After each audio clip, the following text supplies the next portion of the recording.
ಇನ್ನು ಸಾರಿಗೆ ನೌಕರರ ಮುಖಂಡ ಹಿರಿಯ ನಾಯಕ ಅನಂತ ಸುಬ್ಬರಾವ್ ವಿಧಿವಶರಾಗಿದ್ದಾರೆ. ಹಿರಿಯ ಕಮ್ಯುನಿಸ್ಟ್ ನಾಯಕರವರು, ಜೊತೆಗೇನು ಅಂದರೆ ಆ ತತ್ವಗಳಿಗೆ ಬದ್ಧರಾದಂಥವರು. ಅವರೆಂದೂ ಕೂಡ ಈ ರಾಜಿ ಮನೋಭಾವನೆಯ ವ್ಯಕ್ತಿ ಅಲ್ಲ. ಭಾಳ ಅದ್ಭುತವಾದಂಥ ನಾಯಕ, ಅಪೂರ್ವವಾದಂಥ ನಾಯಕ.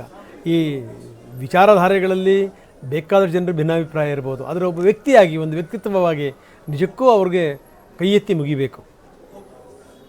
ಅಂಥ ಅನಂತ ಸುಬ್ಬರಾವ್ ವಿಧಿವಶರಾಗಿದ್ದಾರೆ. ಮಲ್ಲೇಶ್ವರಂನ ಘಾಟೆ ಭವನದಲ್ಲಿ ಅಂತಿಮ ದರ್ಶನಕ್ಕೆ ವ್ಯವಸ್ಥೆ ಮಾಡಲಾಗಿದೆ. ಬೆಳಗ್ಗೆ 11 ಗಂಟೆಯಿಂದ ಸಂಜೆ 4 ಗಂಟೆ ತನಕ ಅಂತಿಮ ದರ್ಶನ. ಅದಾದ ಮೇಲೆ ಅವರ ಪಾರ್ಥಿವ ಶರೀರವನ್ನು ನಿಮ್ಹ್ಯಾನ್ಸಿಗೆ ಹಸ್ತಾಂತರಿಸಲಾಗುತ್ತೆ. ನೋಡಿ, ಇದು ಮನುಷ್ಯನ ಆದರ್ಶ ಅನ್ನುವಂಥದ್ದು ಇದ್ದಾಗಲ್ಲ, ಸತ್ತ ಮೇಲೂ ಕೂಡ, ಅವ್ರು ಹೋದ ಮೇಲೂ ಕೂಡ ಅವರು ದೇಹದಾನಕ್ಕೆ ಅವರು ಸಹಿ ಹಾಕಿದ್ದಾರೆ. ಅದಕ್ಕಿಂತ ದೊಡ್ಡ ಪುಣ್ಯದ ಕೆಲಸ ಯಾವುದಿದೆ ಹೇಳಿ? ಅವರ ದೇಹವನ್ನು ನಿಮ್ಹ್ಯಾನ್ಸಿಗೆ ಕೊಡ್ತಾರೆ. ಯಾಕಂದರೆ ಒಂದು ದೇಹ ಅನ್ನುವಂಥದ್ದು ಇದೆಯಲ್ಲ, ಅದನ್ನು ಒಂದು ವಿಶ್ವವಿದ್ಯಾನಿಲಯ ಅಂತಾರೆ.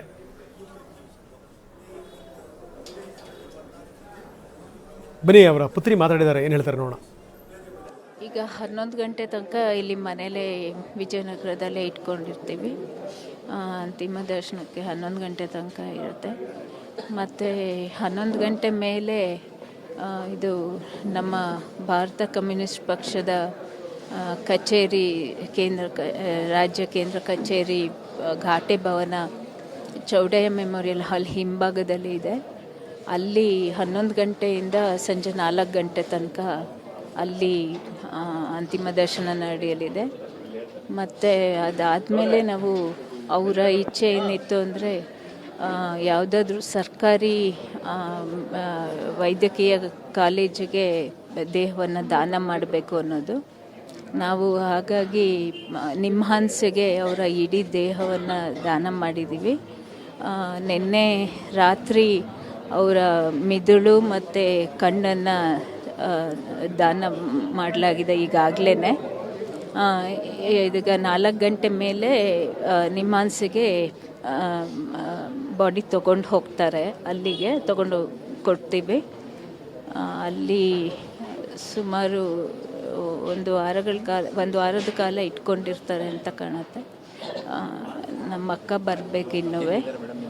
ಅವರು ನನ್ನ ಮಗ ಬರೋದಿಲ್ಲ, ಅವ್ನು ಮೊನ್ನೆನು ಬಂದು ಹೋಗಿದ್ದಾನೆ, ಹಾಗಾಗಿ ಅವನು ಬರ್ತಾ ಇಲ್ಲ. ನಮ್ಮ ಅಕ್ಕ ನಾಳೆ ಬೆಳಿಗ್ಗೆ ಬರ್ತಾಳೆ. ನೋಡಿ, ಅನಂತ ಸುಬ್ಬರಾವ್ ಅವರ ಮಗಳು ಮಾತಾಡ್ತಾ ಇದ್ರು, ಅವರ ದೇಹವನ್ನು ದಾನ ಮಾಡಿದ್ದಾರೆ ಅವರು ಅಂತ. ಹೀಗಾಗಿ ನಿಮ್ಹ್ಯಾನ್ಸಿಗೆ ತಗೊಂಡು ಹೋಗ್ತಾರೆ, ನಿಮ್ಹ್ಯಾನ್ಸಲ್ಲಿ ಇಡ್ತಾರೆ. ಒಂದು ವಾರದ ತನಕ ನೋಡಲಿಕ್ಕೂ ಕೂಡ ಅವಕಾಶ ಇರುತ್ತೆ ಅಂತ ಅನಿಸುತ್ತೆ. ಯಾಕಂದರೆ ಮಗಳು ಬಂದಾದಮೇಲೆ ಆ ತಂದೆಯ ದೇಹವನ್ನು ನೋಡಲಿಕ್ಕೂ ಕೂಡ ಅವಕಾಶ ಇದೆ ಅವ್ರ ದರ್ಶನಕ್ಕೆ. CM ಸಿದ್ದರಾಮಯ್ಯ ಕಂಬನಿ ಮಿಡಿದಿದ್ದಾರೆ. ಭಾರತ ಕಮ್ಯುನಿಸ್ಟ್ ಪಕ್ಷದ ಹಿರಿಯ ನಾಯಕ, ಜನಪ್ರಿಯ ಕಾರ್ಮಿಕ ಮುಖಂಡ ಅನಂತ ಸುಬ್ಬರಾವ್ ನಿಧನಕ್ಕೆ ನನಗೆ ಬೇಸರ ಆಗಿದೆ ಎಂದಿದ್ದಾರೆ ಸಿದ್ದರಾಮಯ್ಯನವರು. ದಶಕಗಳ ಕಾಲ ಕಾರ್ಮಿಕ ಮುಖಂಡರಾಗಿದ್ದಂಥವರು, ಅನೇಕ ಚಳುವಳಿಗಳನ್ನು ಮಾಡಿದಂಥವರು, ಒಬ್ಬ ಒಳ್ಳೆಯ ಹೋರಾಟಗಾರ. ನನ್ನ ಜೊತೆಗೂ ಕೂಡ ಆತ್ಮೀಯ ಸಂಬಂಧ ಇತ್ತು, ಸಂಪರ್ಕ ಇತ್ತು. ದಣಿವರಿಯದ ಹೋರಾಟಗಾರ, ಛಲ ಮತ್ತು ಸೈದ್ಧಾಂತಿಕ ಬದ್ಧತೆಗೆ ಹೆಸರುವಾಸಿ. ಅವರ ಹೋರಾಟ ಅನ್ಯರಿಗೆ ಮಾದರಿ ಅಂತ ಬಣ್ಣಿಸಿದ್ದಾರೆ ಸಿದ್ದರಾಮಯ್ಯ.